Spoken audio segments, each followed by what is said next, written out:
Pemirsa, daerah diingatkan agar tidak bergantung pada dana transfer pusat, melainkan dengan mengembangkan kemampuan fiskal daerah yang lebih mandiri. Hal tersebut disampaikan Menteri Dalam Negeri Muhammad Tito Karnavian.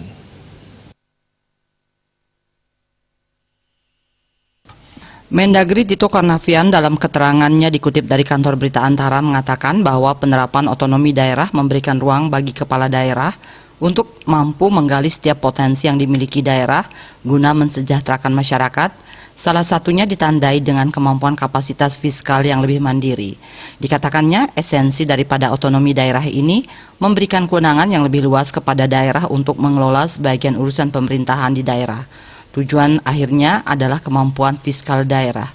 Mendagri mengatakan kapasitas fiskal daerah yang tinggi ditandai dengan pendapatan asli daerah PAD yang lebih besar dibandingkan dana transfer dari pemerintah pusat, membuat keuangan daerah lebih tahan terhadap gejolak apabila sewaktu-waktu keuangan pemerintah pusat mengalami kontraksi.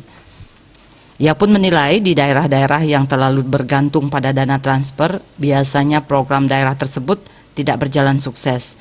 Mendagri menyampaikan masih ada beberapa daerah yang tidak mandiri atau bergantung pada dana transfer ke daerah dan dana desa TKDD dari pemerintah pusat.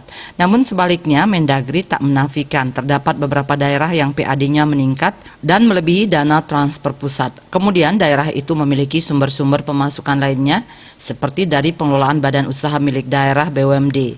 Kapasitas fiskal yang baik dapat mempercepat pembangunan di daerah. Bali Pos melaporkan.